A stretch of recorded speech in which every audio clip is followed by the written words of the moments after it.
The General Hospital recap features Sonny Corinthos pouring his heart out to Nina as he whipped out an engagement ring he was saving for the right moment.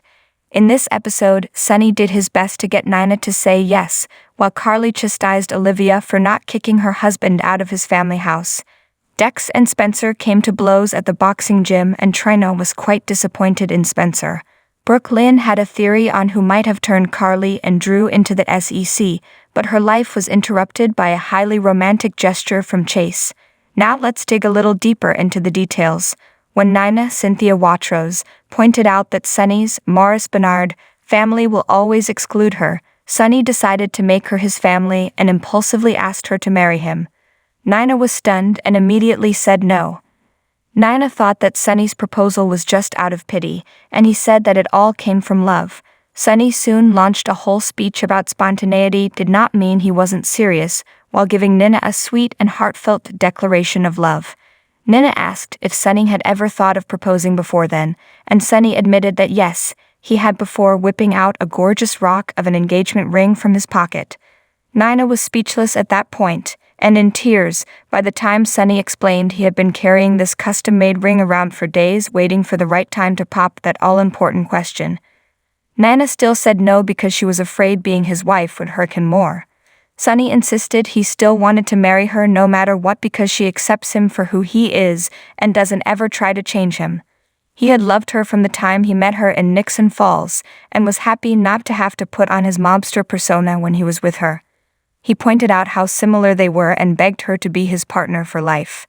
Tears were flowing by the time Sonny got down on one knee, and she finally said yes. Carly and Olivia, Lisa Locicero, ran into one another at the Metro Court, and Olivia feared Carly could never forgive her because of what both of them assumed Ned Wally Kurth did that he didn't do. Olivia didn't even attempt to stick up for her husband as Carly disparaged him, despite having zero proof that he is the one who called the SEC. However, Carly was horrified that Olivia didn't kick Ned out, and Olivia bowed her head in shame when Carly chastised her. Finally, Olivia told Carly that she wasn't about to throw away her marriage just because Ned told the truth. We guess that's good, but she still doesn't believe what her husband tells her. Carly didn't see any tip to the SEC as telling the truth, but Olivia reluctantly admitted that Carly did exactly what she was being accused of: insider trading. When Olivia walked away from the conversation, Carly was shocked to see Nina and Sonny celebrating and announcing their engagement. Chase, Josh Swickard, and Finn Michael Easton sat down at the Metro Court to discuss Chase's lunch with Tracy. Chase couldn't understand why Tracy would call him judgmental and wondered if Brooke Lynn, Amanda Seton, thought of him the same way. Chase pointed out that he might have been unfair to Brooke Lynn and wondered if he should forgive her. While Brooke Lynn tried to write song lyrics, Ned walked into the room on the phone trying to find out who really tipped off the SEC about Drew, Cameron Matheson, and Carly Laura Wright. Ned was more interested in seeing BLQ's dark love song lyrics than he was talking about business, so Brooke Lynn lamented the status of her relationship with Chase. Soon Tracy arrived, and they started discussing the SEC again. Brooke Lynn figured out that the person who called the feds might only be trying to hurt Carly or Drew, and not both of them. After Ned left the room, Tracy told Brooke Lynn about her lunch with Chase and told her to stop pining after someone who couldn't appreciate her for who he was. Ned returned and bickering ensued, but soon BLQ heard her song playing outside, and it was Chase there to play guitar and sing it to her Say Anything style as Finn held a mini boombox above his head. Brooke Lynn burst into tears as Chase sang words of love to her. That was enough for Brooke Lynn to take him back, and now we have Challen again.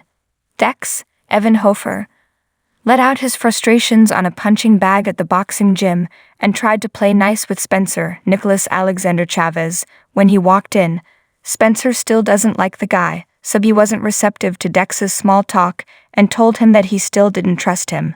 Trina, Tabiana Ali, heard the whole thing and just wanted Spencer to try to get along with Dex. She made a point of being friendly with Dex, but when Dex walked away, she told Spencer he was being a jerk. Spencer pointed out that Jocelyn Eden McCoy would never stay with one of Sonny's employees long-term anyway, so there was no real need to be kind to Dex. Jocelyn soon arrived and was happy to share a reunion with both Spencer and Trina.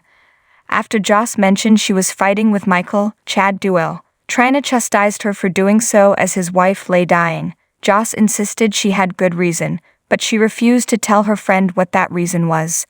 When Dex got to the sauna, he just wanted to relax, but soon Jocelyn appeared in a towel to make his day. Well, at least he wanted her to be there because it turned out to be a fantasy. Spencer was the real person who walked in, and Spencer made a point of once again telling Dex that he knew Jocelyn much better than Dex did. Dex told Spencer that he may have known Jocelyn as a kid, but Dex knows her now as a woman. This all resulted in Spencer decking Dex, but Dex got the upper hand in the end. When Trina learned what had happened, she was furious at Spencer. General Hospital spoilers reveal words of caution, pleas for advice, self-blame, and so much more. You won't want to miss a moment of this emotional episode. Ava Maura West is semi-thrilled to learn that Sonny, Maurice Bernard, and Nina, Cynthia Watrous, are now engaged and offers congratulations to her BFF.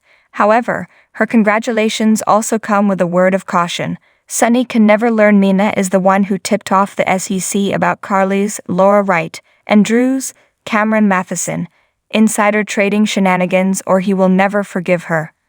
Meanwhile, Carly meets with Diane, Carolyn Hennessy, to discuss her case and also gets a warning. The SEC has a lot of evidence, and these won't be easy charges to beat. However, she does have options, none of which Carly likes. Does Carly bother telling Diane that she and Drew came up with a ridiculous plan to get Ned, Wally Kurth, to confess to something he didn't do because they think that is their ticket to freedom after learning that Jordan, Tanisha Harper, was the one who made sure that the elevator got stuck when Portia, Brooke Kerr, brought Oz Haggerty, Max Fondo, out of his coma. Portia wants to see Jordan and tell her she might have misjudged her. We doubt Jordan will mention her evening with Curtis at the Savoy the other night. As the two women Curtis is stringing along clear the air, Curtis catches up with Drew, and they tell one another their life problems.